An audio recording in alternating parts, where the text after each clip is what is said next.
¿Cómo están mis amigos? Les habla su servidor Orlando Arrieta de nuestro canal Despertar Irracional. En el día de hoy analizaremos una interesante obra que, aunque fue escrita hace más de 2300 años, sus características y efectos se conservan totalmente vigentes en la sociedad moderna. Analizaremos la gran obra de la alegoría de la caverna del gran filósofo Platón. Pero antes de entrar en contexto, analicemos quién fue Platón. Platón nace en el año 427 a.C. en Atenas, Grecia, en el seno de una familia aristocrática. Recibe una educación de primera categoría. Atenas, en aquel tiempo, era el crisol de la democracia en el mundo. Ya lo había sido así desde el siglo VI a.C. Es importante aclarar que durante el tiempo del nacimiento de Platón, así como los primeros años de su juventud, Atenas estuvo signada por unas disputas con los espartanos. Esa guerra era conocida como la Guerra del Peloponeso, la cual es ganada por los espartanos y de alguna u otra manera interrumpe intermitentemente ese periodo de democracia en Atenas. ¿Sabían ustedes que el verdadero nombre de este gran filósofo no era Platón? Platón era un seudónimo que le había acuñado un profesor de gimnasia. El mismo significa de espaldas anchas, debido a la robustez de Platón. El verdadero nombre de Platón era Aristócles Podoros. La obra de Platón estuvo marcada por la presencia de Sócrates, quien fue sentenciado injustamente a morir debido a que él decidió difundir todo su conocimiento, toda la verdad dentro de la población ateniense. Platón concluyó que la muerte de su gran maestro Sócrates fue producto de una jugada sucia de la política, por lo que decide nunca incursionar dentro de la política, sino más bien concentrarse en la filosofía.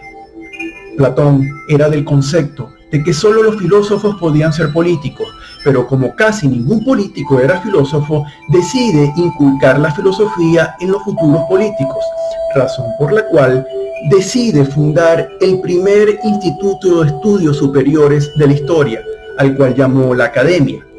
Como dato curioso, su principal alumno, Aristóteles, quien asistió a la Academia, años después decidió fundar su propio instituto de estudios superiores, al que llamó el Liceo. Y para entrar en contexto, diremos que la alegoría de la caverna se halla ubicada en el libro séptimo de la gran obra de Platón, La República. La República consiste de 10 libros y su gran protagonista, el gran maestro Sócrates. En la República, Platón discute un sistema político ideal, incluso superior a la democracia, a la cual critica por el gran régimen de libertades que la caracterizan, las cuales pudieran desencadenar en un mundo corrupto. Y se preguntarán ustedes, ¿qué significa alegoría? Así como el gran maestro Jesús de Nazaret explicaba sus enseñanzas mediante el uso de la parábola, Platón lo hacía mediante el uso de la alegoría. Alegoría proviene de la palabra griega allegoría, que significa figura literaria o artística que representa episodios de la vida cotidiana. Mediante la alegoría de la caverna, Platón explica la perspectiva del ser humano ante el conocimiento. La alegoría de la caverna se subsume en un diálogo entre el gran maestro Sócrates y Glaucón, quien además de ser filósofo, era el hermano mayor de Platón. En este diálogo, Sócrates le propone a Glaucón: imagínate una montaña y dentro de esa montaña una gran caverna. Dentro de esa gran caverna se hallan algunos hombres, los cuales están atados de cuello y pies. Y ha sido así desde su niñez. Ellos solamente pueden observar un muro que está frente a ellos y en ellos observan unas sombras, que es producto de la luminosidad de una hoguera que se halla detrás de ellos. Entre la hoguera y los hombres, seres humanos pasean con imágenes encima de ellos. Esas imágenes reflejan siluetas de personas, montañas, animales. Los encadenados perciben tales imágenes como su única realidad. Ellos no saben que sencillamente son sombras. Ante este escenario de sombras y oscurantismo, Sócrates le propone a Glaucón: imagínate que uno de los encadenados se libera y escapa de la caverna. Al principio quedará cegado por la luz del sol, pero al poco tiempo se acostumbrará al grado de luz.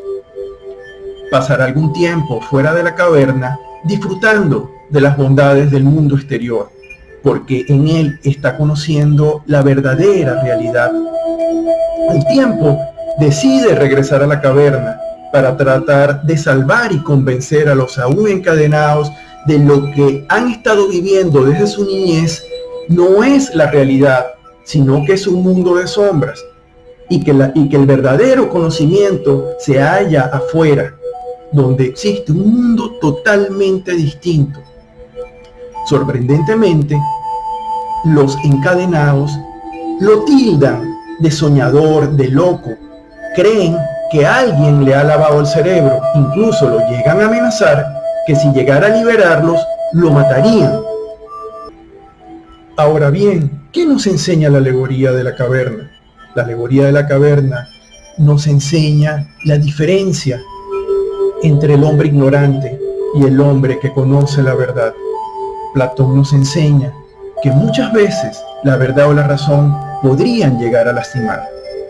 Ahora analicemos las diferentes etapas dentro de la alegoría de la caverna. La caverna significa el oscurantismo, la ignorancia a la que están subsumidos los encadenados. Las imágenes abstraen a los encadenados de su realidad. El engaño está constituido por esas imágenes, ya que ha sido lo único que los encadenados han percibido desde su niñez. Las cadenas significan las creencias y las costumbres de los encadenados. La liberación de las cadenas significa el conocimiento de nuevas ideas, de la educación. La huida de la caverna significa el poner en práctica esas nuevas ideas, esa educación. El mundo exterior significa el conocimiento. El retorno a la caverna significa la difusión del conocimiento de la verdad, de todo aquello que el liberado ha conocido y que de alguna u otra manera se siente obligado a compartir con sus semejantes. ¿Y cómo aplica la enseñanza de la alegoría de la caverna en nuestra sociedad actual al mundo de hoy? Nuestra caverna comienza a ser construida nuestro primer día de clase, donde somos instruidos de acuerdo a los parámetros de la sociedad, creando sombras e ilusiones que otros desean que observemos. Los niños son enseñados a recibir instrucciones y no a probar la validez de ellas. Mucho menos son premiados por eso, más bien son ridiculizados. Los portadores de imágenes están representados por el mundo educativo, los líderes, las doctrinas religiosas, los medios masivos de comunicación. Adquirimos prejuicios y creencias que otros desean que absorbamos, que pongamos en práctica. Nos adoctrinan, nos mediatizan.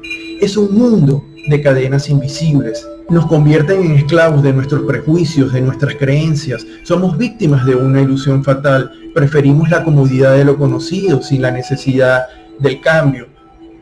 Estamos atados de pies y de manos al sofá y aún así creemos que estamos libres. Y ante todo este escenario de manipulación, ¿cuál es el camino a seguir? El camino a seguir es el del despertar, así como lo hizo el Buda Siddhartha Gautama cuando abandonó su castillo lleno de comodidades y decidió conocer la verdad, difundirla y de esa manera logró su iluminación. El despertar se logra a través de la búsqueda de la verdad. Ya nos enseñó el gran maestro Jesús de Nazaret: conoce la verdad y la verdad te hará libre. Pero el conocimiento de la verdad debe hacerse de manera progresiva.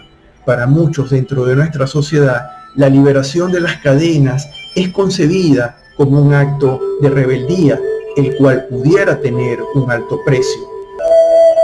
Es importante aclarar que el conocimiento debe ser adquirido no para salirse del sistema, sino para saber navegar en él. Muchos han intentado dejar la caverna, pero han sido cegados por la luz del sol y debido a ello han decidido regresar al mundo del oscurantismo. Hagamos un análisis de lo que significa la etapa del retorno del liberado.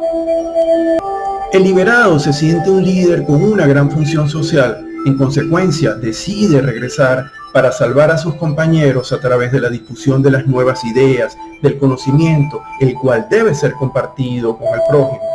Pero debemos tener cuidado, porque para muchos la difusión de las ideas puede resultar chocante y puede tener un alto precio, incluso la propia vida. Muchos han sido los ejemplos a través de la historia de personajes que se han atrevido a liberarse de las cadenas, de acceder al conocimiento y de difundir todas esas nuevas ideas, pero al fin y al cabo han pagado con su propia vida. El primer ejemplo que se nos viene a la mente es el de Jesús de Nazaret, que tratando de difundir un mensaje de igualdad, de amor al prójimo, culminó crucificado.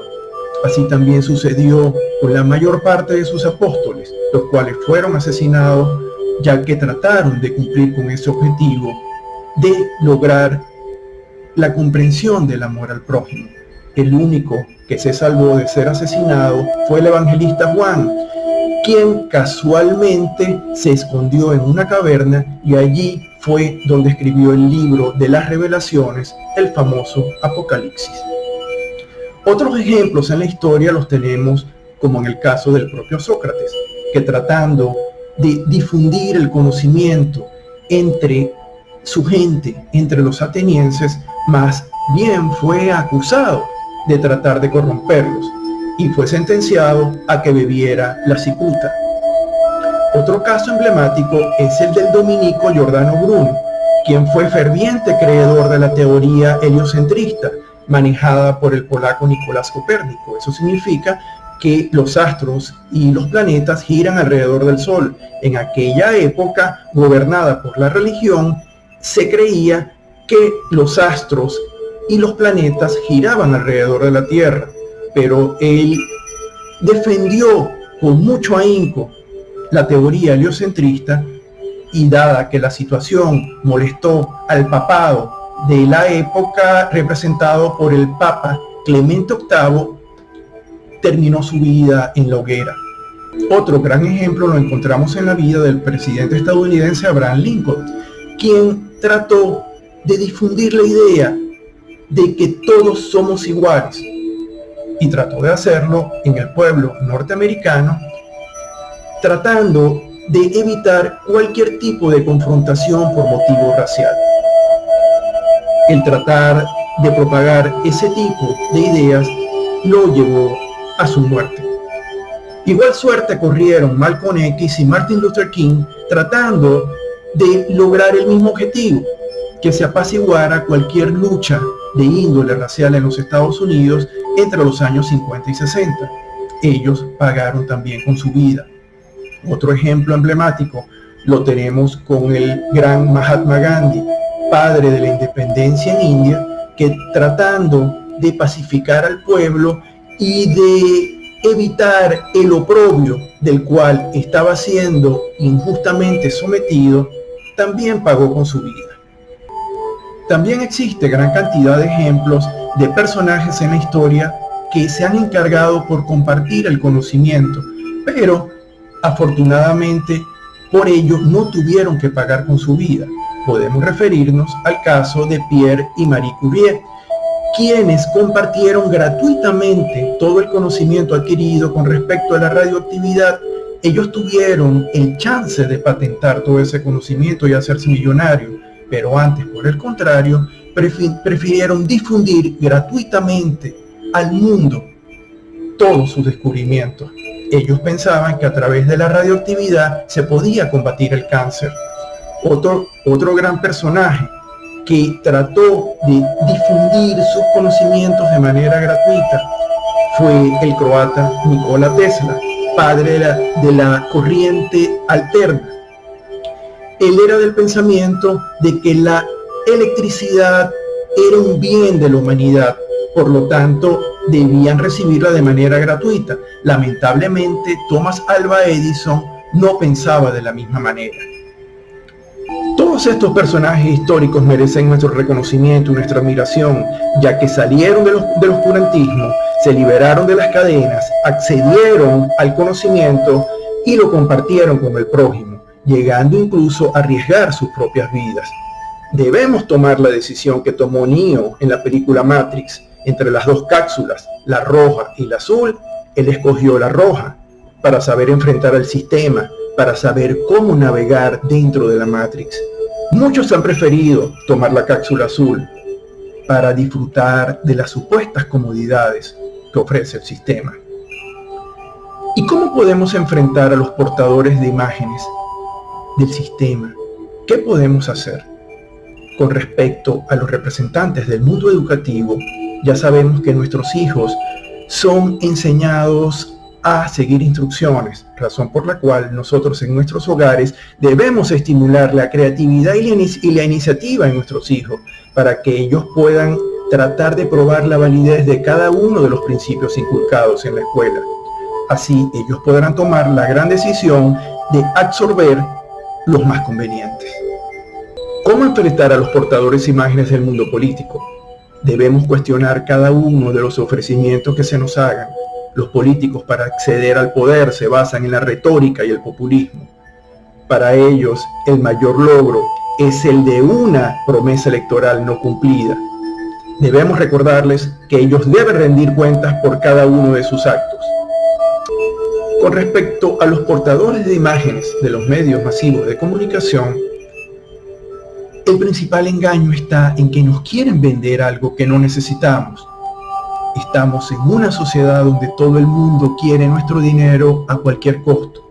Y con respecto a ello, son capaces de decirnos lo que sea y ofrecernos lo que sea para obtenerlo. No por el hecho de que nuestro teléfono ya tiene un año, tenemos la necesidad de comprar otro. Igualmente ocurre con nuestro vehículo, con nuestra computadora. Si nosotros pensamos en adquirir un nuevo bien, comuniquémonos con nuestra naturaleza interna. Oigamos nuestra voz interior y allí encontraremos la respuesta. No nos dejemos absorber por las ideas del sistema.